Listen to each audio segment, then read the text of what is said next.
Magandang umaga po, magandang gabi, magandang hapon sa inyo po na nakaantabay po dito sa ating pong gawain.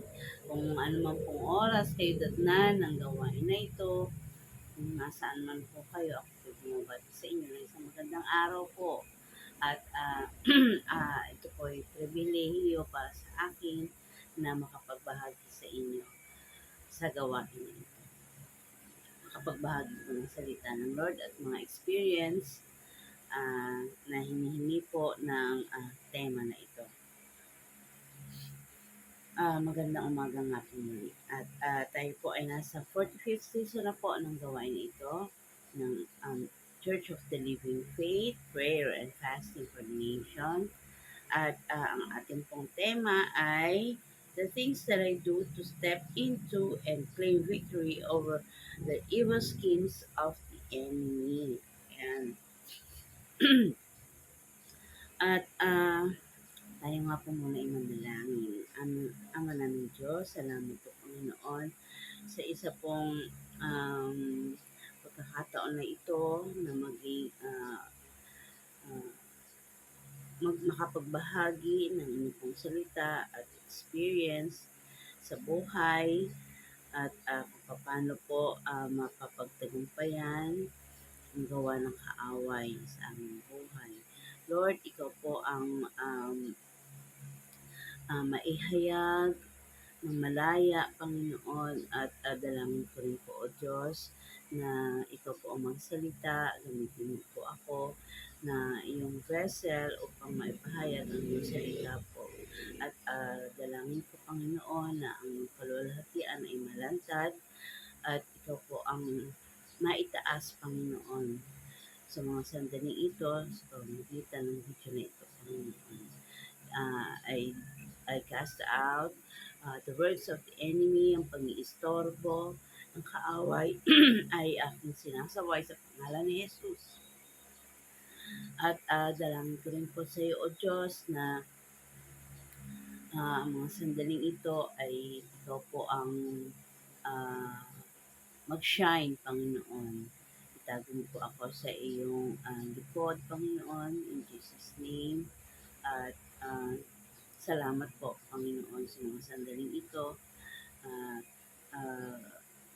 Dalangin ko rin po, O Diyos, na hipuin po ang mga puso ng mga nakatunghay.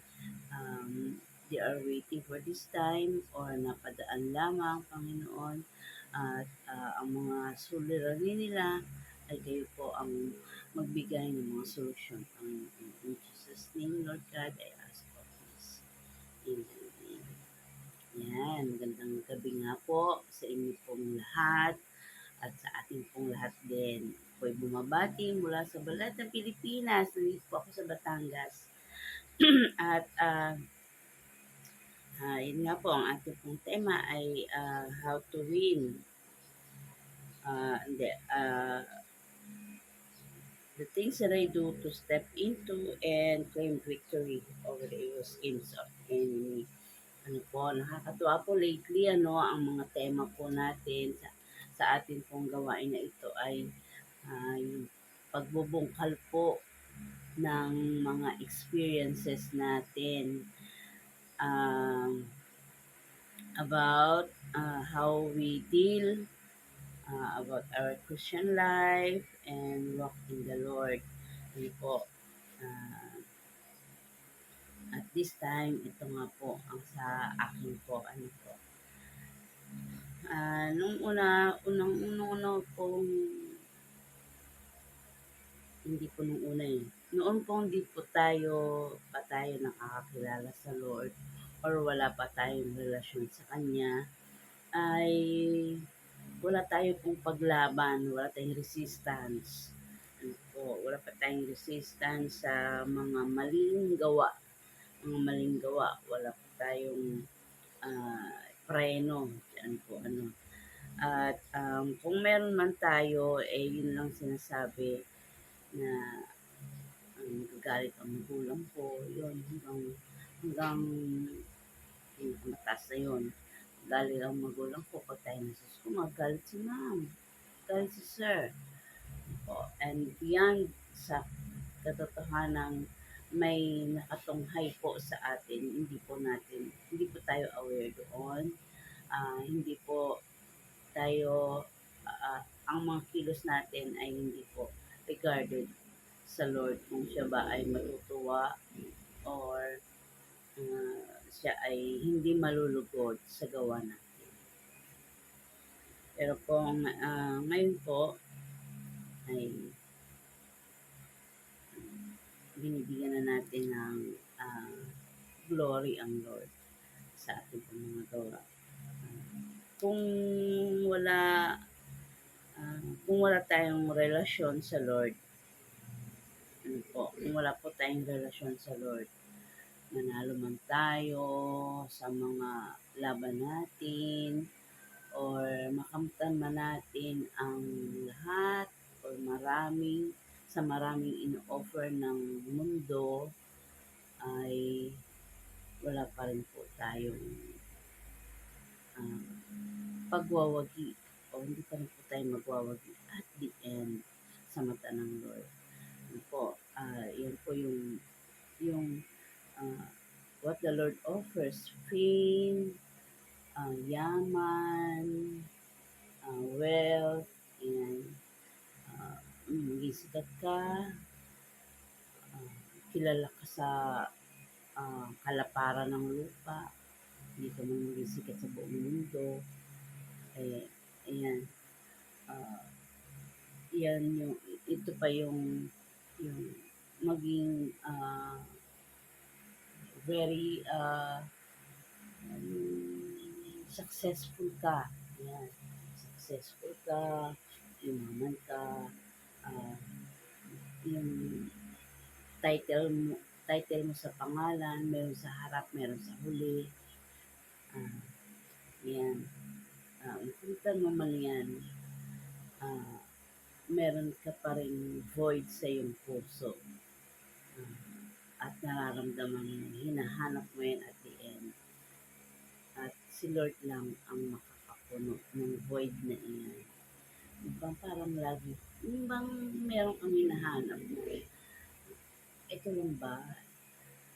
Yan, narinig niyo na po yan, po sa mga nakaramdam ng emptiness sa gitna ng kanila pong kasikatan,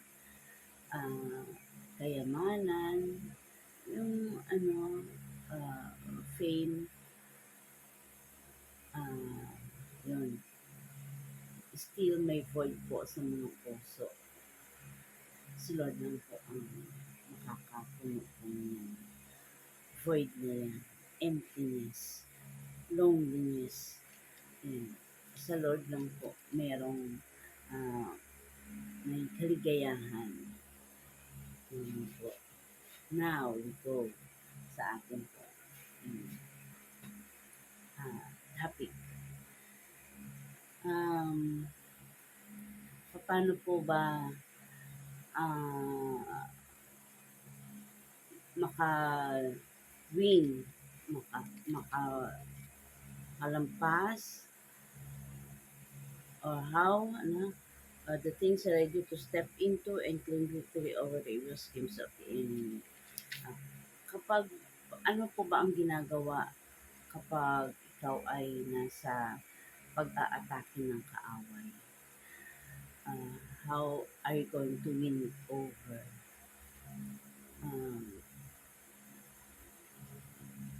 Nandyan po na firstly, sa ganong akin ay you have to identify your enemy. Para alam mo kung paano mo aatakihin ang kaaway. Yan po. At secondly is to lift it up to the Lord. At magbasa ka ng salita niya.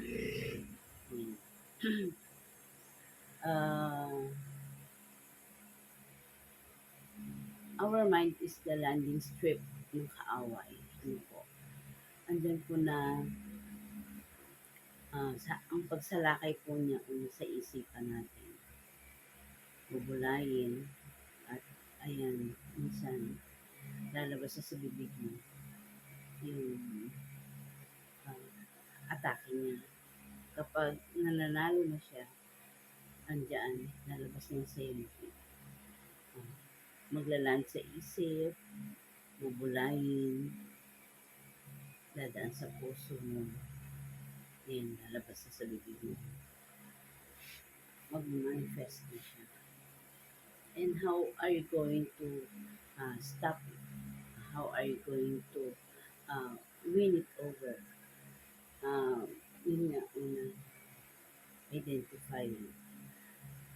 Uh, Marami pong sinasabi sa Bible na paano nawin na Lord ang kaaway. Una po nung pinempt siya ni Satan, nag-offer si Satan ng yung turning stone to bread, yung fame, hindi siya pinatulan sa Satan, hindi po pinatulan ng Lord, pero pinamitan niya ng salita ng Lord, ng scripture, hindi lang sa hindi lang sa tinapay nabubuhay ang tao kung hindi sa bawat salitang lumalabas sa bibig ng Diyos.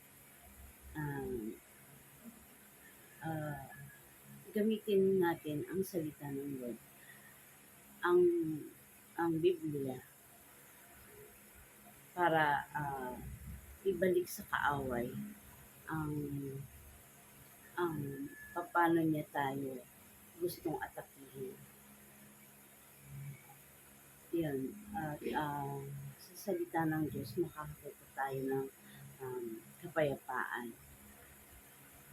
Be still and know that the Lord is with you.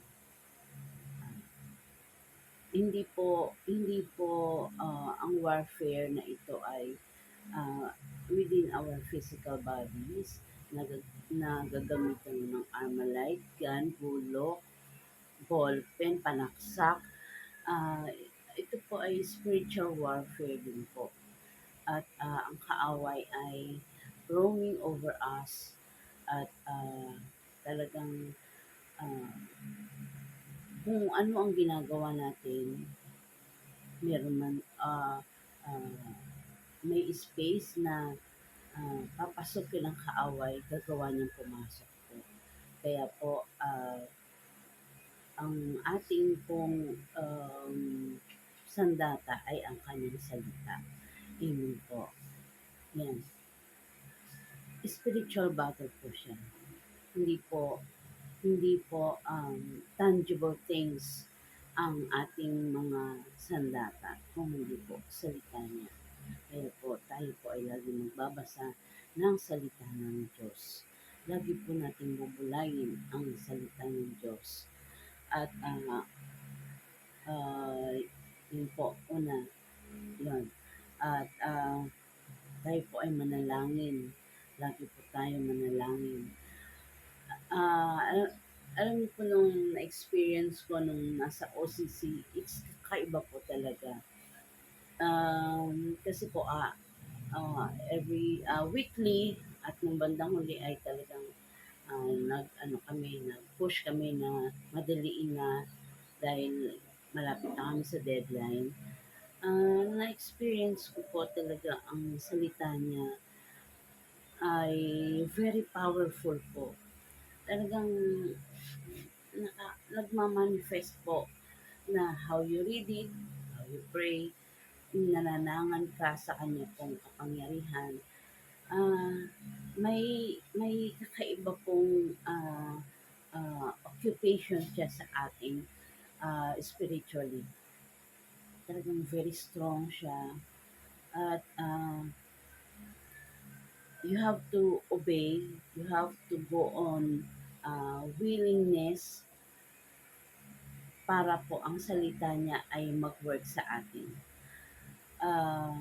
Yun, experience ko ang reading at ang praying na lagi na lang, lagi siyang, ah, in, in, ah, lagi nating iniempleyo sa ating gawa.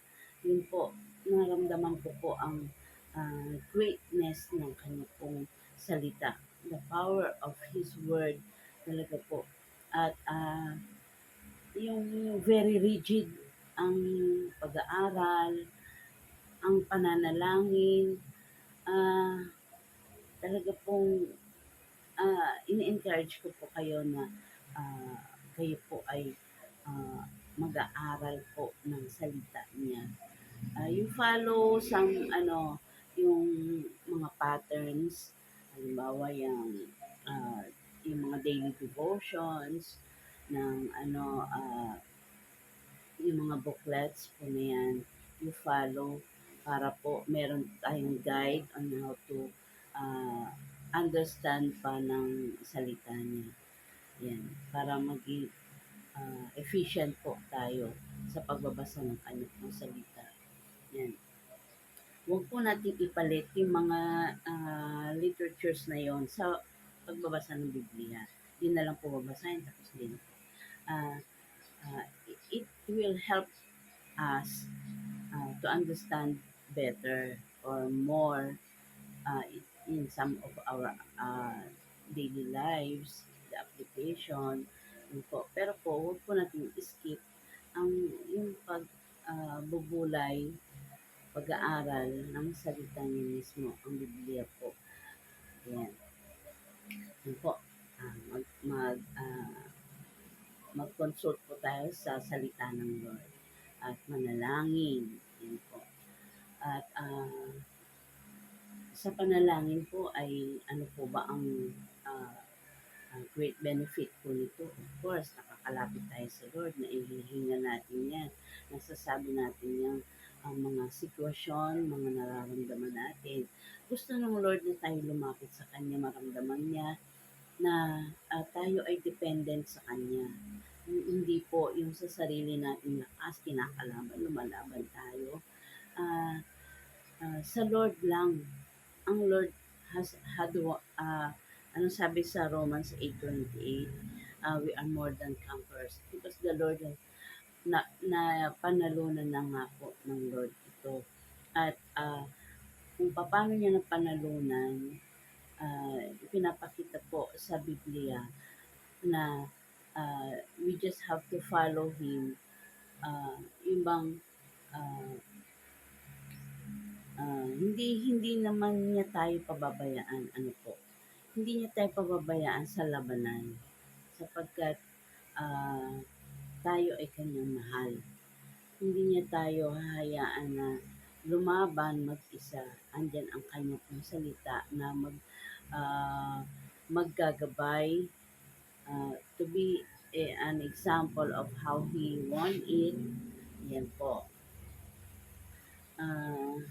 Hindi natin kaya sa sarili lang mapanalunan ang labanan na spiritual. Siguro kung sa pagalingan lamang magluto, may mga ipapanalo po tayo, ano po.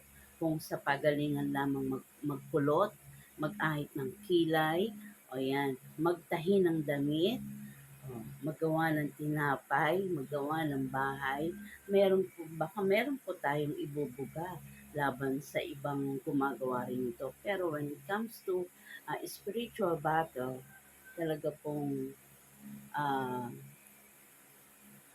ang kasama po natin sa labanang ito ay ang Lord. Ang mga weapons, mga armas po ay ang kanya pong salita. At kapag ang kaaway po ay lumalanding na-identify po natin at sinasabi natin dito ba na sa kaaway ito. Pag na-identify na po natin yun na ito sa kaaway, nire-review po natin, sinasaway natin. Kapag ako po na nakaka-experience po ng ganyan. Of course, hindi po maganda no po. Kasi nga sa kaaway ko. Review ka agad. ah, umalis ka sa talas. Sa isip ko, umalis ka diyan in Jesus' name. Sa pangalan po ni Jesus, may katagumpayan. Susunod po ang kaaway sa ating pong pagsasaway sa kanyang pong pangalan.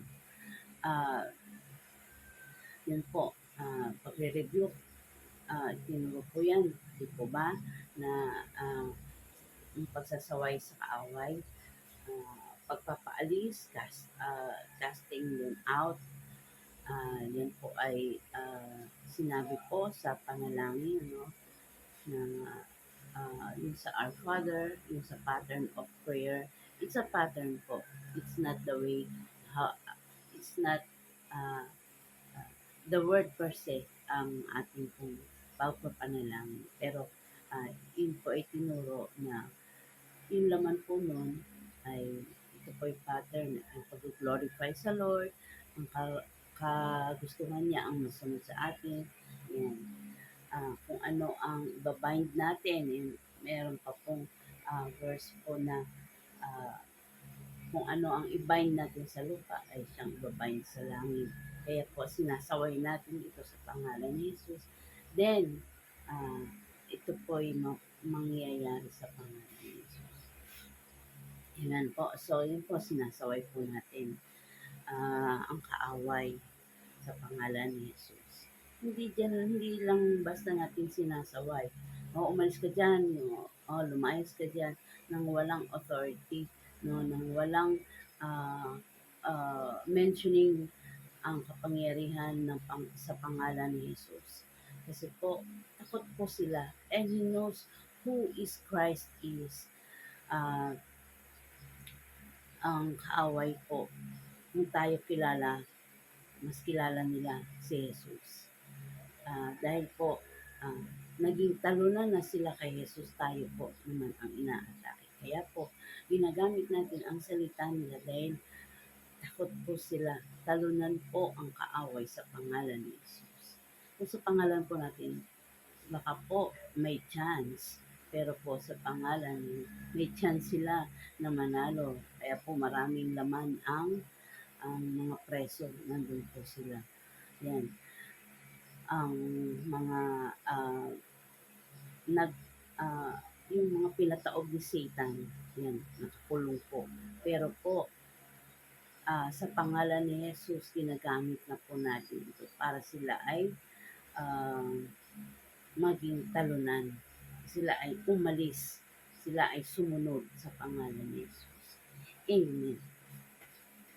At ano pa po, yun, panalangin, ikonsulta mo yan sa Biblia, sa salita niya, at sawayin mo sila.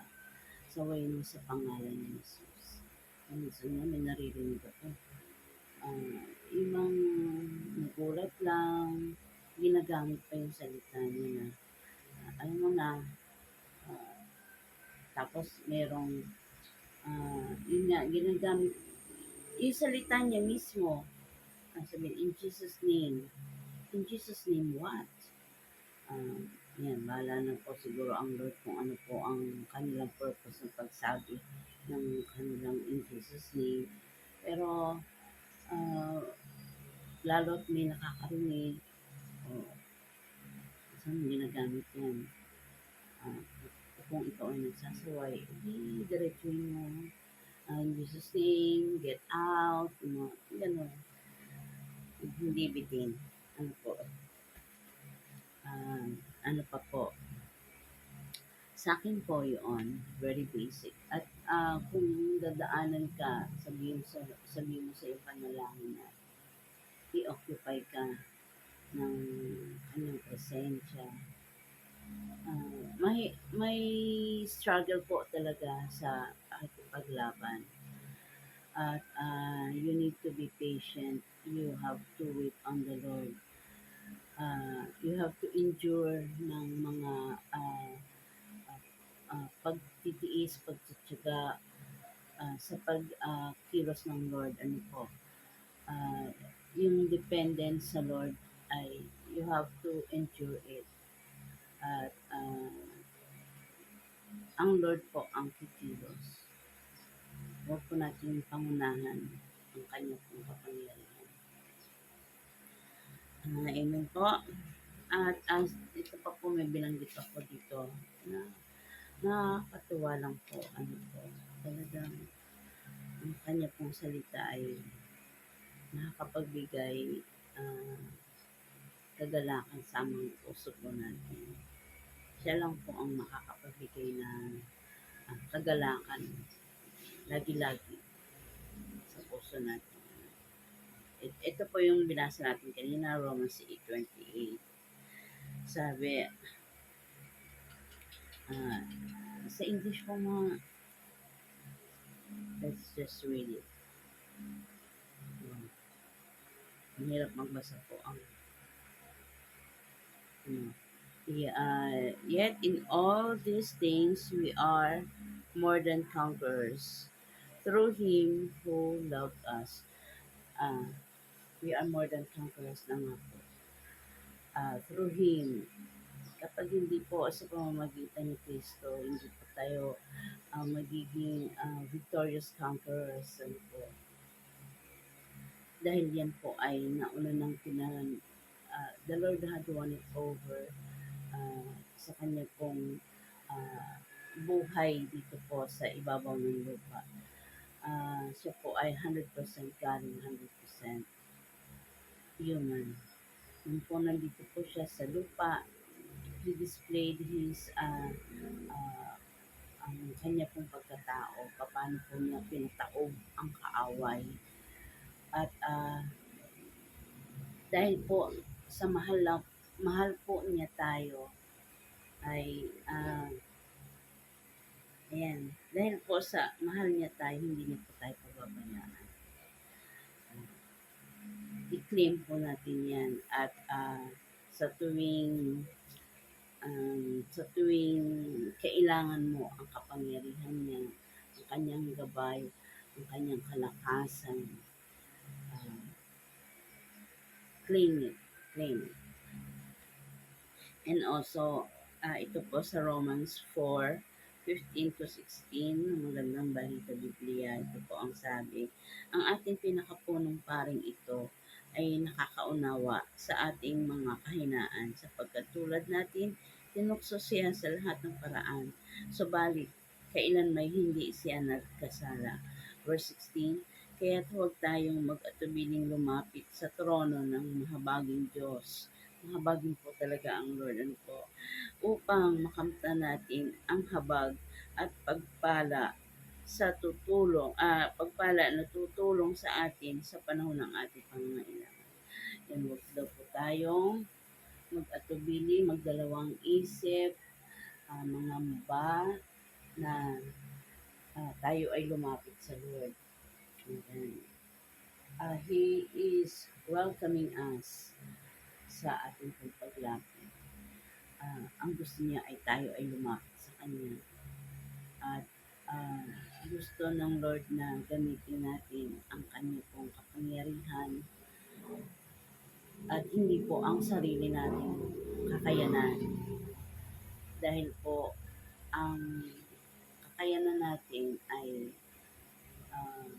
hindi po matutumbasan ang kapangyarihan gagawin sa atin ng Lord upang tayo ay magtagumpay laban sa kaaway. Yun po. Yun lang po ang mababahagi ko. Ano po, tayo po ay manalangin. Ikonsulta po natin ang mga sitwasyon sa kanya pong salita. Kahit po sa anong sitwasyon, sa salita lamang po niya tayo ay mamalagi.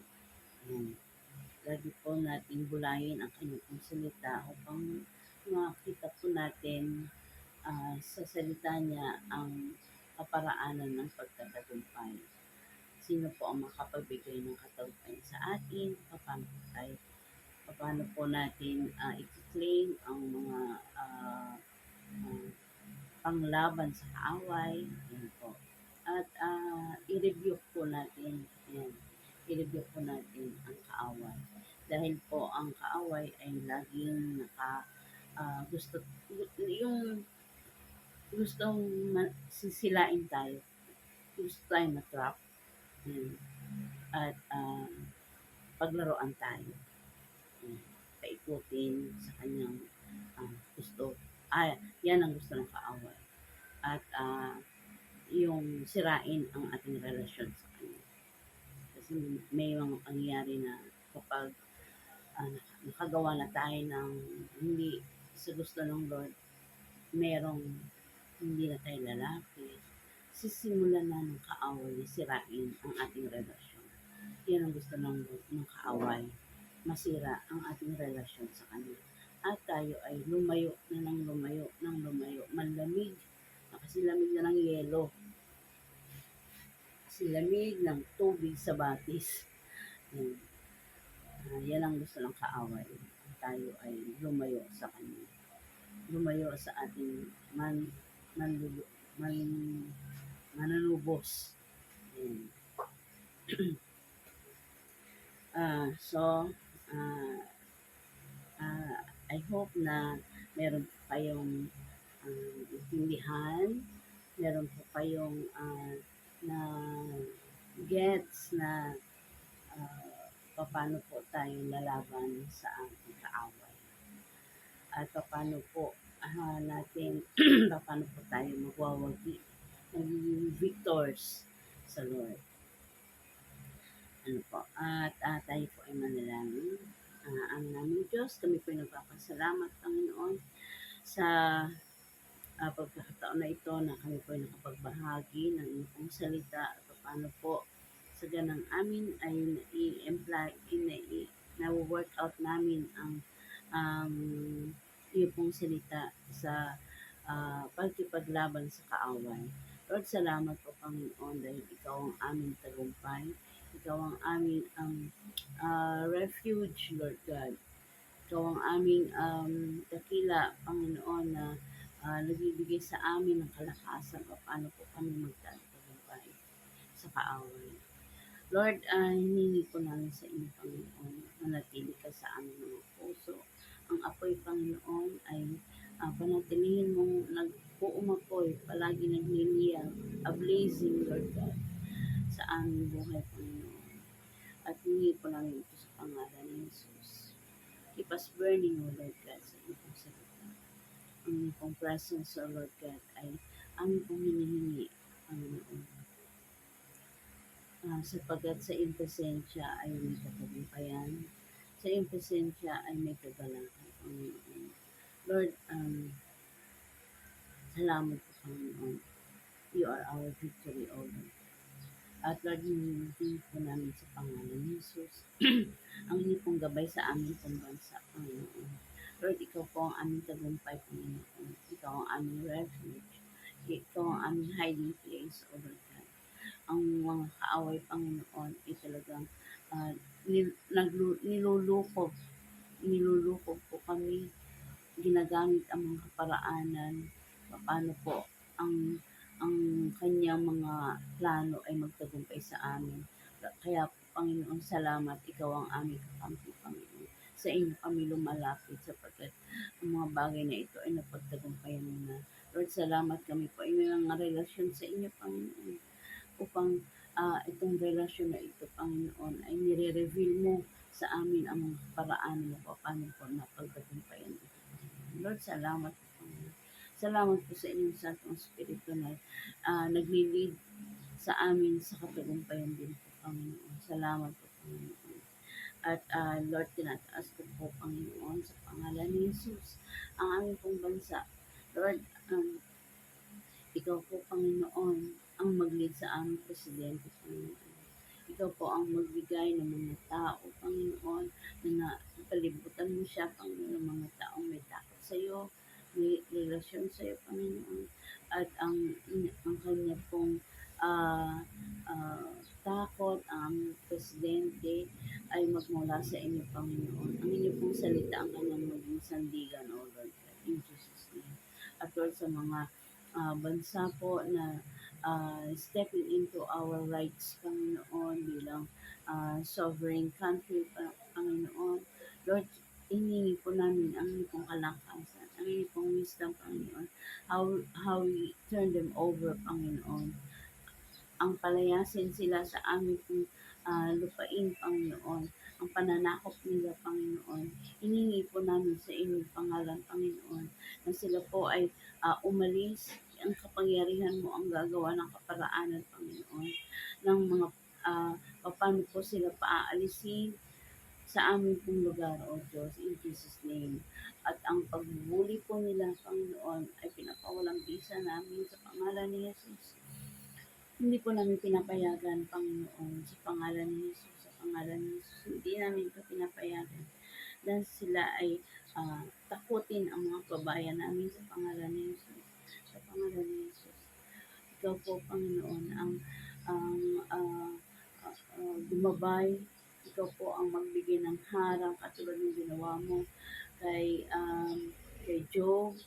Ikaw po ang nagbigay kay Job uh, ng yung harang upang ang mga kaaway ay hindi po siya talunin, hindi po siya i-overcome.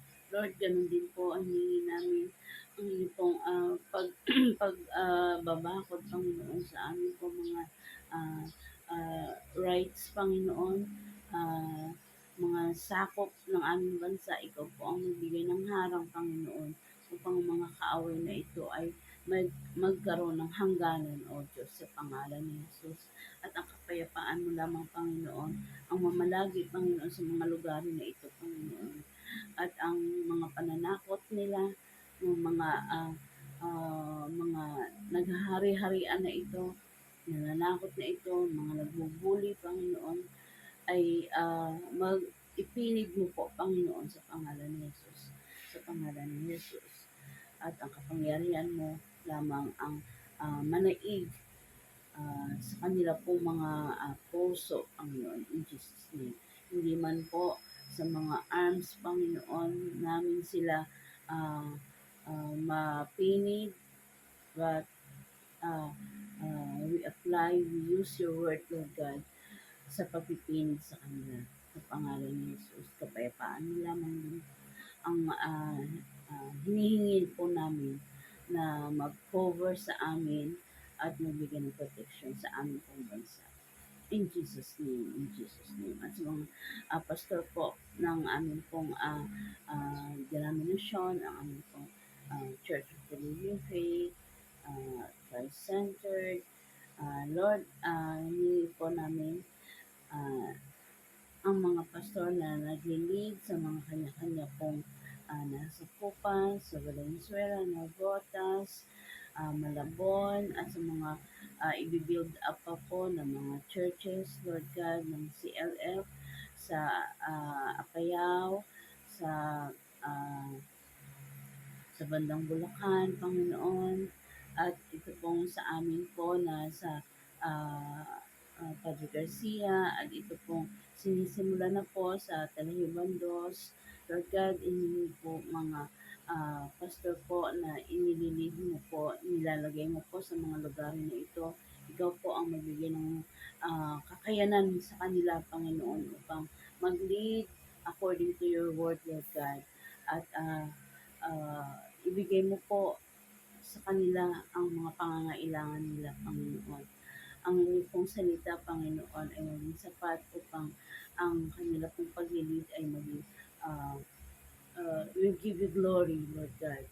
At ikaw ang maitataas, Panginoon, sa mga gawain na ito. Bigyan mo po sila ng lakas, ng talino, at ang willingness nila, Panginoon, ay mag-yield po, Panginoon, ng hundred thousands of souls, Lord God, sa inyo pong paanan, Panginoon. Salamat po for your provision, Lord God. Salamat po sa iyong mga ipinagkakaloob sa bawat isa ng mga nakikinig. Iabutin mo po sila, Panginoon, at anumang pong problema meron sila, ikaw po ang magbigay ng solusyon. Mga kasangkapanin mo po, Panginoon, ang mga gawain ng video na ito, ang mga nagsasalita po, Panginoon. Ang iyong salita pa rin po, Panginoon, ang magbigay sa kanila ng kaparaanan, paano po mapagtagumpayan ang mga sitwasyon po nila sa buhay. Lord, tinataas ko po sila sa pangalan ni Jesus.